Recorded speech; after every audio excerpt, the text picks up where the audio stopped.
오늘 함께 받으실 하나님 말씀은 누가복음 말씀입니다. 누가복음 10장 25절부터 37절까지 말씀입니다. 누가복음 10장 25절부터 37절까지 말씀입니다.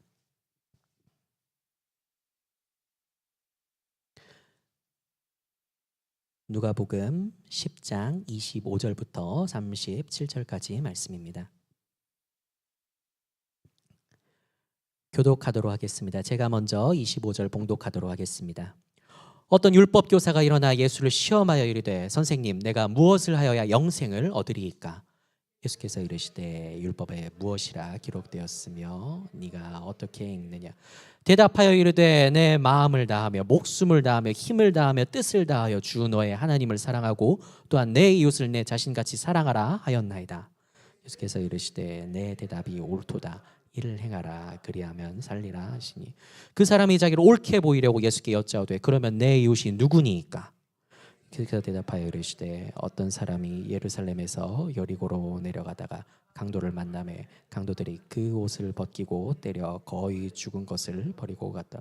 마침 한 제사장이 그 길로 내려가다가 그를 보고 피하여 지나가고 또 이와 같이 한 레위인도 그곳에 이르러 그를 보고 피하여 지나가되 어떤 사마리아 사람은 여행하는 중 거기 이르러 그를 보고 불쌍히 여겨 가까이 가서 기름과 포도주를 그 상처에 붓고 싸매고 자기 짐승에 태워 주막으로 데리고 가서 돌봐주니라. 그 이튿날 그가 주막 주인에게 데나리온 2를 내어주며 이르되 이 사람을 돌보아주라. 비용이 더 들면 내가 돌아올 때 갚으리라 하였으니 내 생각에는 이 세 사람 중에 누가 강도 만난 자의 이웃이 되겠느냐? 이르되 자비를 베푼 자니이다. 예수께서 이르시되 가서 너도 이와 같이 하라 하시니라. 아멘. 이와 같이 하라라는 제목으로 우리 성도님들과 함께 하나님의 말씀을 나누겠습니다. 이 자리에 모이신 우리 성도님들, 영상을 통해서 예배드리신 우리 성도님들, 하나님의 말씀을 듣고 깨닫게 되는 은혜, 그리고 그것을 삶 속에서 실천하시는 있기를 주님의 이름으로 축복하고 기도합니다. 골수 이식이라는 치료법이 있습니다. 주로 우리 성도님들도 잘 아시다시피 백혈병이나 암과 같은 질환의 치료법입니다. 제가 미국 사정은 잘 모르겠습니다만 한국 같은 경우는 내가 백혈병이나 암에 걸렸다고 하더라도 돈을 주고 골수를 살 수가 없습니다. 이거는 돈이 많은 사람이든 적은 사람이든 어쩔 수가 없는 일입니다. 그럼 어떻게 하면 골수를 받을 수가 있느냐?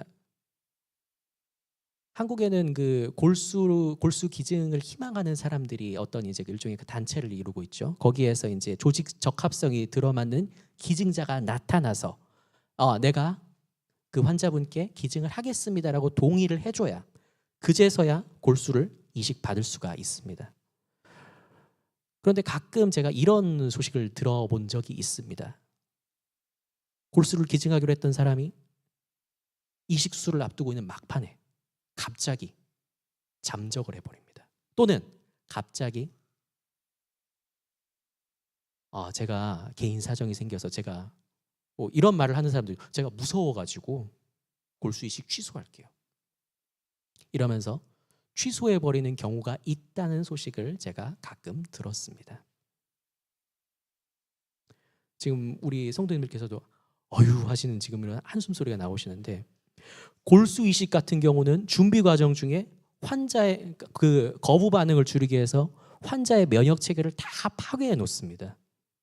그렇기 때문에 그렇게 골수 이식을 막판에 가서 탁 취소를 해버리면은 10중 8구 환자는 죽고 맙니다.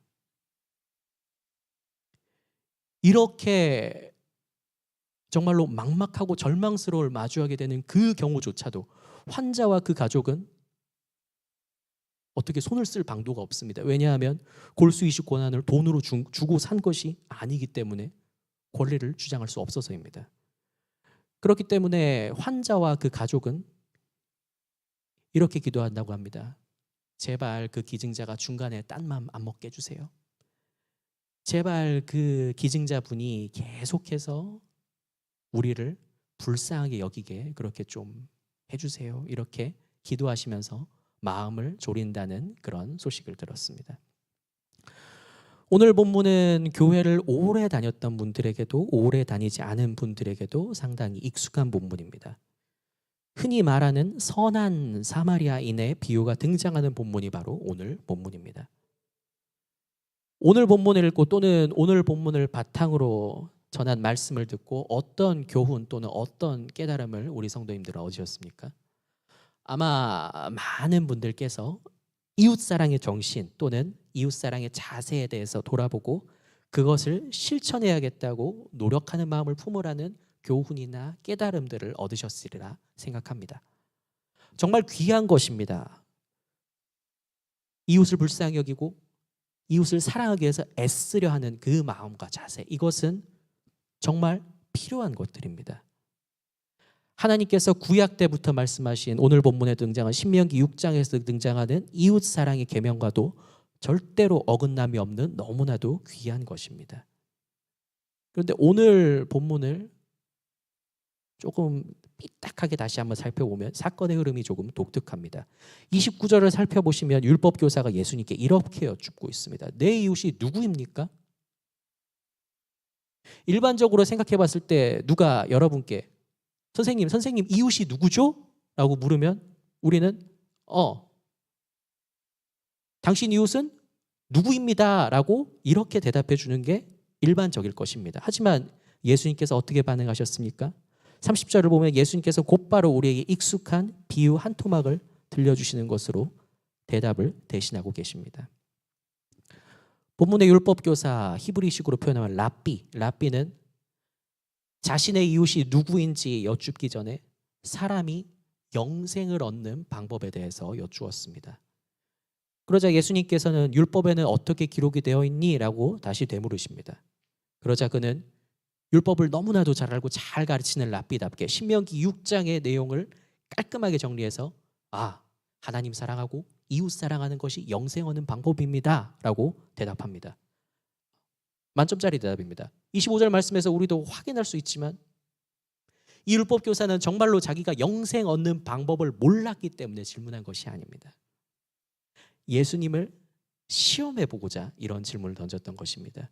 그리고 29절 말씀처럼 예수님께 그럼 예수님 제 이웃이 도대체 누굽니까? 라고 여쭙고 있습니다. 도대체 왜 자기 이웃이 누구냐고 예수님께 여쭈었던 것일까요? 이 질문 역시 랍비가 정말로 내가 누굴 사랑해야 될까요? 라고 물은 것이 아니라 예수님 누구든지 대답해 보십시오. 제가 누가 됐든지 간에 내 마음과 내 목숨과 내 뜻과 내 힘을 다해서 누구든지 내가 사랑할 자신이 있습니다. 자, name it 한번 대보시죠 라고 그렇게 하고 있는 것입니다. 그런데 예수님께서 어떻게 반응하셨습니까? 우리가 알고 있는 대로 질문과는 상관이 없어 보이는 한 가지 비유를 들려주십니다. 예루살렘에서 여리고로 내려가는 길에서 강도를 만나 죽음을 앞두고 있는 한 사람, 그리고 그를 발견했던 세 사람에 대한 비유가 바로 그것입니다. 예수님 당시에는 여리고에 있는 집에서 예루살렘으로 출근하는 제사장이나 레위 사람들이 종종 있었다고 합니다. 그래서 여리고와 예루살렘 사이의 길에는 늘 오고 가는 사람들이 있었다고 합니다. 비단 제사장이나 레위 사람이 아니더라도 일반인들도 그 길을 오고 가는 사람들이 있었습니다. 그렇게 사람들이 오고 가는 이 길목에는 통행객을 노리는 노상 강도가 빈번하게 출몰 했다고 합니다. 미끼가 될 만한 것들을 길 위에다 싹 뿌려두고 거기에 마음이 움직여서 걸려드는 사람의 뒤통수를 탁 때려서 물건을 때로는 좀 세게 때리면 목숨까지 빼앗는 그런 것이 그들의 수법이었습니다. 다양한 미끼를 사용했다고 합니다. 그 중에서도 좀 효과가 좋은 미끼가 오늘 본문에 등장하는 다 죽어가는 사람 또는 다 죽어가는 척하는 사람이었다고 합니다.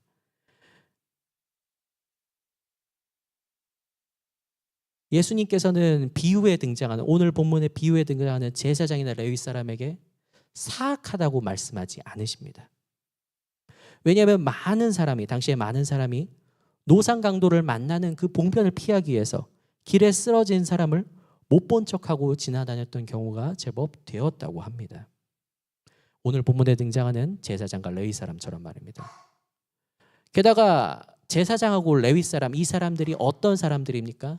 하나님의 성전에서 하나님께 올려드리는 거룩한 제사, 거룩한 예배를 주관해야 되는 사람들입니다. 누구보다 부정해지면은 안 되는 사람들이 바로 이 사람들입니다. 그런데 구약의 율법에 따르면 어떤 율법이 있습니까? 시체를 만지면 부정해진다는 율법이 있습니다.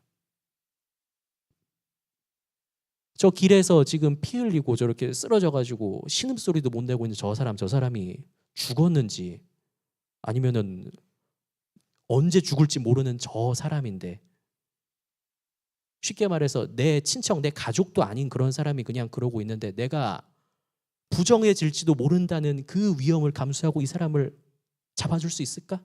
했을 때 제사장과 레위 사람들에게는 특히 부담스러운 일이었던 것입니다. 왜 그렇습니까? 시체를 만지면 부정해지는 사람들이었기 때문입니다. 예수님께서는 이러한 현실에 근거해서 31절과 32절의 상황을 제시하신 것입니다. 그리고 이어지는 33절에서 예수님은 사마리아 사람을 언급하십니다. 사마리아 사람, 이 사람들이 어떤 사람입니까? 옛날 북이스라엘을 멸망시켰던 아시리아 제국이 유대인들의 민족성을 완전히 뿌리 뽑고자 민족 혼합 정책을 펼쳤는데, 이로 인해서 생겨났던 유대인과 아시리아인들의 혼혈이 바로 사마리아 사람들이었습니다. 그렇기 때문에 유대인들이 사마리아인들을 볼 때마다 계속 수치스러웠던 그 역사, 치욕스러웠던 그 역사가 매번 떠오르는 것입니다. 그래서 사마리아 사람들이 유대인과는 인종적으로, 혈통적으로 가까운 사람들임에도 불구하고 유대인들은 사마리아 사람들을 그 어떤 이방인들보다도 싫어했습니다. 심지어 자기들을 식민 지배하고 있던 로마 사람들보다도 더 싫어했다고 합니다. 그런데 그런 사마리아 민족 중 한 사람이 어떤 이유에서인지 여행을 하다가 유대인들이 자주 돌아다니는 예루살렘과 여리고길, 그 길 위로 다니고 있었다고 합니다. 사실 우리는 그게 뭐 이상한 일인가? 가다 보면 어디든지 갈 수 있지라고 생각할 수 있지만, 당시 사람들 기준으로 생각해 본다면 아무리 비유라고는 하지만 이게 일어날 수 있는 일일까 싶은 일입니다. 왜냐하면 우리도 사실 백인들은 우리 보면서 너 차이니즈니, 너 재패니즈니, 너 코리안이니 물어보지만 우리는 보면 저 사람 차이니즈, 저 사람 재패니즈 이렇게 구분이 되지 않습니까? 이 사람들도 마찬가지입니다.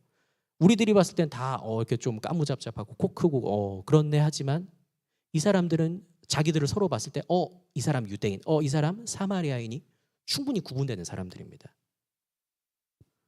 누가 봐도 튀는 외모의 사마리아 사람이 유대인들이 많이 다니는 길로 들어와서 돌아다니고 있는 일, 이 일은 사실 상상조차 힘든 일입니다. 그런데 예수님께서 들려주신 오늘 비유에 나오는 사마리아 사람은 어떤 모습을 보여주고 있습니까? 길에서 강도를 만나 죽어가는 사람의 구원자가 되어줍니다. 응급처치를 했습니다. 근처 주막으로 옮겨서 간호해 줍니다. 더불어서 치료비까지 챙겨주면서 다시 내가 이 길로 찾아오겠다고 약속을 한 다음에 길을 떠납니다. 우리는 흔히 이 사람을 선한 사마리아 사람이라고 표현합니다만 예수님께서는 이 사람을 어떻게 평가하고 계십니까? 제사장과 레위 사람을 보면서 사악한 사람이라고 평가하지 않으셨던 것처럼 사마리아 사람을 보고 선한 사람이라고 평가하지도 않으십니다. 다만 33절의 표현에서처럼 사마리아 사람은 죽어가는 사람을 불쌍히 여겼다고 그렇게 표현하셨을 뿐입니다. 여기서 흥미로운 점 한 가지가 있습니다. 본문에서 예수님께 여쭙고 있는 율법교사 랍비 역시 예수님께서 들려주신 비유와 같은 상황, 길에서 다 죽어가는 사람을 만난 그 상황을 마주하면 자기가 말했던 27절의 내용, 27절 어떻게 기록이 되어 있습니까?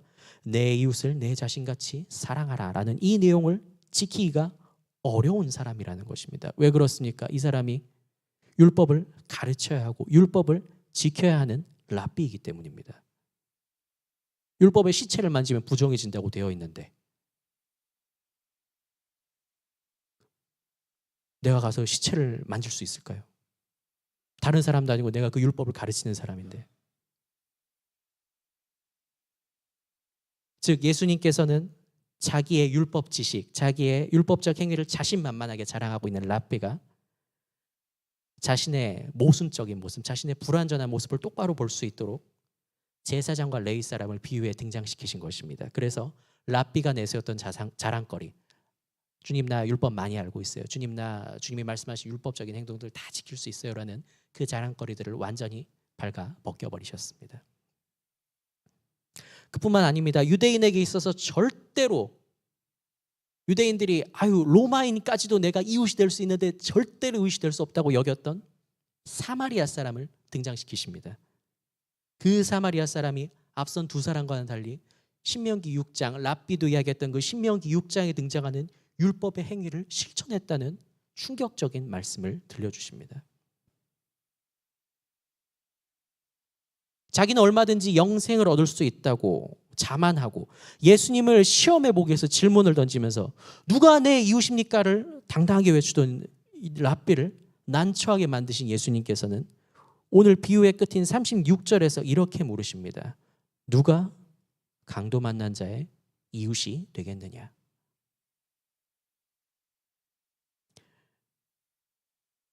예수님께서는 내 이웃이 누구입니까? 라는 랍비의 질문에 강도 만난 자의 이웃은 누구냐라는 질문으로 답변하고 계십니다. 오늘 우리에게는 예수님께서 율법교사의 질문에 답변으로 들려주신 이 질문이 굉장히 중요합니다. 질문의 구조에서 예수님의 의도가 드러나기 때문입니다. 누가 내 이웃입니까? 누가 강도 만난 자의 이웃이 되겠느냐? 예수님께서는 본인에게 질문을 던진 랍비를 비유 속에 등장하는 제사장과 레위 사람의 자리에 올려놓지 않으십니다. 그렇다고 비유 속에 등장하는 사마리아 사람의 자리에 올려놓지도 않으십니다. 그렇다면 오늘 본문에서 예수님께서는 율법 교사를 누구의 자리에 올려놓고 계신 것일까요? 누가 내 이웃입니까? 누가 강도 만난 자의 이웃이냐? 예수님께서는 율법 교사 랍비가 비유 속 강도 만난 자의 자리에 있는 존재라는 것을 되물으시는 질문을 통해서 알려주고 계신 것입니다. 너 강도 만난 사람이야 라고 대답해 주신 예수님께 예수님의 질문에 랍비가 어떻게 대답했습니까? 37절 말씀입니다. 이르되 자비를 베푼 자니이다. 예수께서 이르시되 가서 너도 이와 같이 하라. 자비를 베푼 사람입니다. 가서 너도 이와 같이 해라. 자비를 베푼 사람입니다. 가서 너도 이와 같이 해라. 분명히 오늘 본문의 마지막 37절에서 예수님은 무엇을 하라는 명령을 던지셨습니다. 그래서 그럴까요? 오늘 본문을 읽거나 들은 많은 분들이 본인을 비유 속에서 그래도 뭔가 좀 실천을 했던 사마리아 사람의 위치에 두고 그 사마리아 사람을 선하다고 부르면서 나도 사마리아 사람처럼 어려운 이웃을 최선을 다해서 돌봐줘야지라고 생각하고 이웃 사랑을 실천하기 위해서 애씁니다. 오늘 본문을 시작하며 말씀드렸던 것처럼 이웃 사랑은 정말 귀한 것입니다. 이웃 사랑은 나쁜 것이 아닙니다. 너무나도 착하고 귀한 마음입니다. 하지만 본문의 시작이 무엇이었는지 다시 한번 생각해보고 오늘 본문에서 예수님과 랍비가 주고받았던 그 대화를 다시 보게 되면 랍비가 37절에서 들은 대답이 조금 다르게 다가옵니다. 본문이 어떻게 시작되었습니까? 25절 말씀입니다. 어떤 율법 교사가 일어나 예수를 시험하여 이르되 선생님 내가 무엇을 하여야 영생을 얻으리이까? 율법 교사의 질문이 뭐였습니까? 내가 어떻게 해야 영생을 얻겠습니까? 지금 예수님은 단순히 랍비의 코를 납작하게 해주고 랍비 너 별 볼 일 없는 사람이야를 그거를 드러내 주시고자 37절의 대답을 들려주신 것이 아닙니다. 지금 예수님께서는 25절의 시작에서 랍비가 예수님께 여쭈었던 질문 어떻게 하면 내가 영생 얻을 수 있겠습니까? 라는 그 방법에 대한 궁극적인 해답을 37절에서 들려주고 계신 것입니다.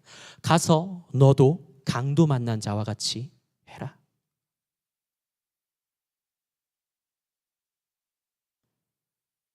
그렇다면 강도 만난 자가 했던 일이 도대체 무엇입니까? 오늘 본문에서 강도 만난 사람이 무슨 일을 했는지 혹시 언급이 되어 있습니까? 저는 오늘 본문에서 강도 만난 사람이 했던 한 가지 일이 아주 분명하게 보입니다.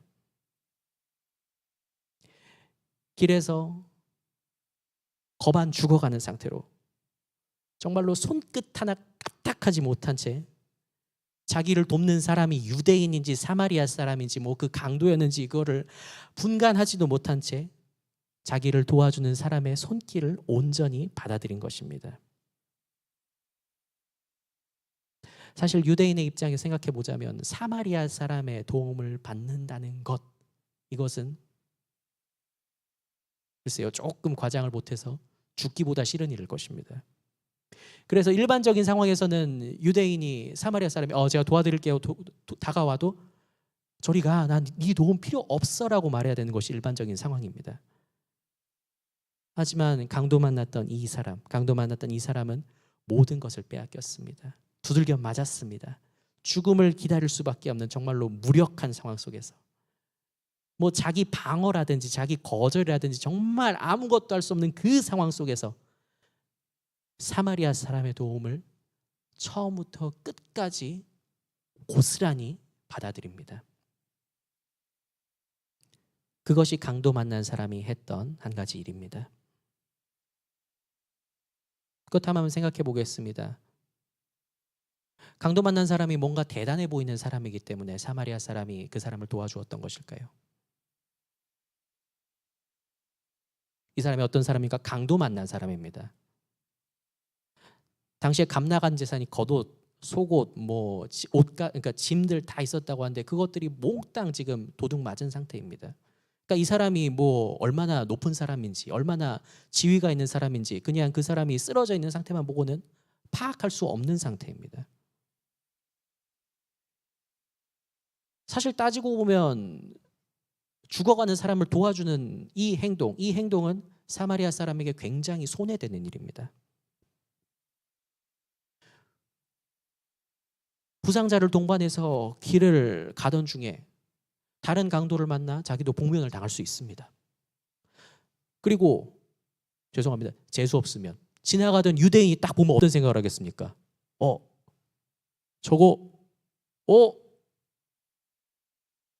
저 사마리아 사람이 우리 동포를 건드렸구나라고 생각을 해서 도리어 유대인에게 맞아 죽을 수도 있는 그런 상황입니다.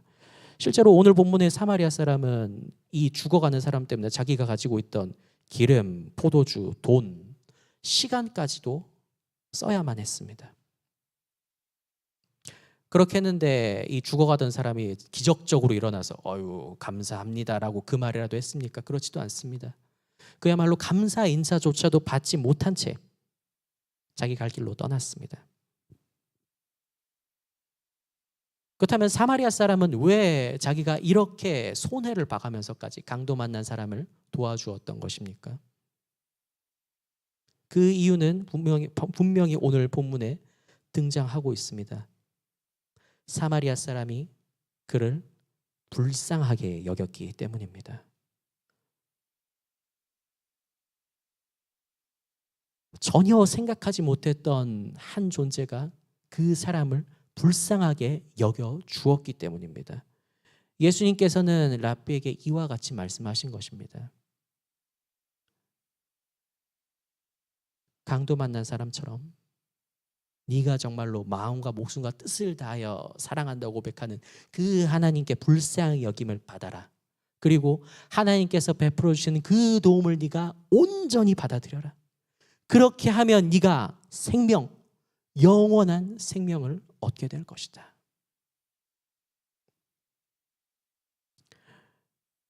그렇다면 본문에 등장하는 사마리아 사람과 같은 존재는 누구일까요? 모든 유대인들에게 배척을 받고 유대인들이 봤을 때는 정말로 저 사람이 뭘 도와주겠어 싶은 그런 존재로 알려졌지만, 유대인이 가장 많이 다니는 길목에 나타나 죽어가는 한 사람을 불쌍하게 여기고 목숨을 살려주었던 이 사마리아 사람, 이 사마리아 사람은 도대체 누구를 가리키고 있는 것일까요? 강도가 언제 나타날지 모른다는 위험, 수많은 유대인에게 맞아 죽을 수도 있다는 위기 상황을 감수하면서까지 죽어가는 한 사람을 불쌍하게 여겼던 이 사마리아 사람은 도대체 누구를 가리키고 있는 것일까요?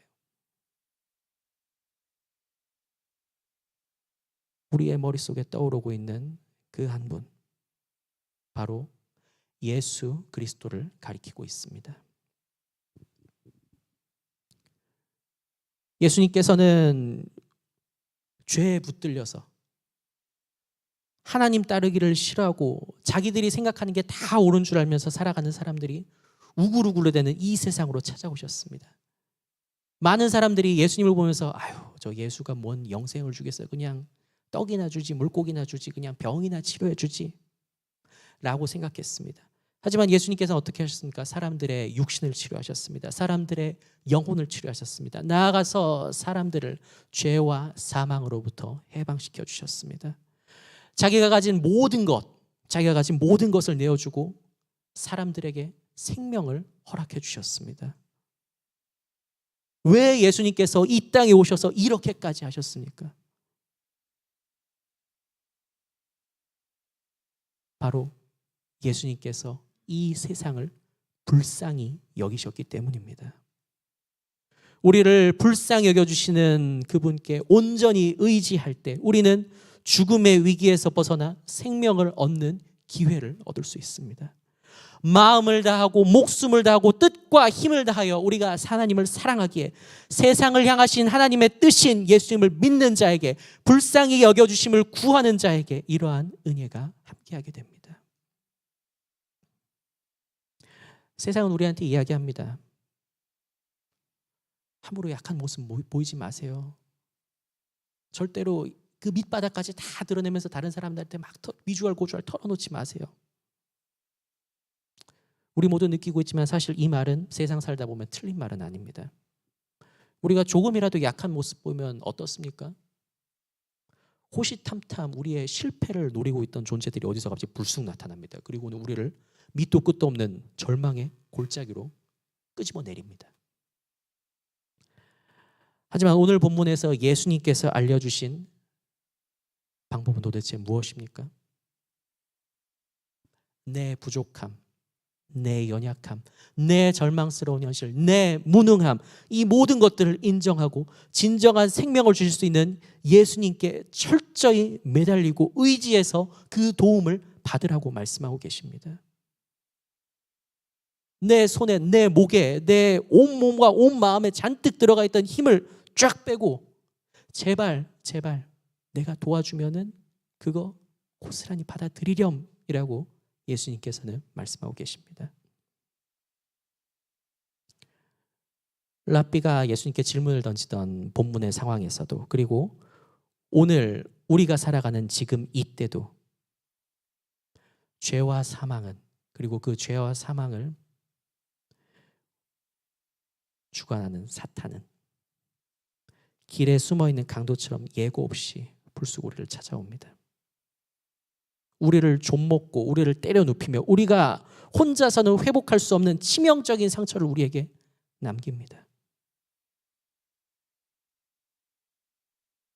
죽어가고 있습니다. 아무것도 할 수 없습니다. 정말로 손 하나 까딱할 힘도 없습니다. 이런 상황에서 도대체 무엇을 할 수 있겠습니까? 단 한 가지뿐입니다. 이 세상에 찾아와 주신 예수 그리스도께 이렇게 고백하며 매달리는 것뿐입니다. 주님, 나를 불쌍히 여겨 주십시오. 주님, 나를 불쌍히 여겨 주십시오.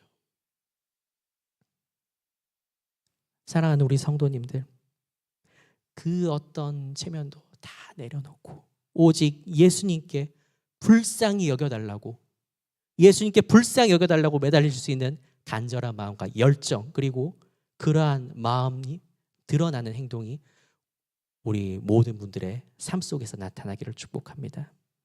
그리고 이렇게 우리가 간절히 매달렸을 때 불쌍히 여겨주시는 예수님의 사랑과 은혜가 우리의 삶 속에서 나타나기를 간절히 축복합니다. 마지막으로 함께 외치고 말씀을 마무리하도록 하겠습니다. 한번 외쳐보겠습니다. 주님, 나를 불쌍히 여겨주십시오. 주님, 나를 불쌍히 여겨주십시오. 아멘. 기도하겠습니다. 거룩하신 하나님 아버지, 감사합니다. 주님,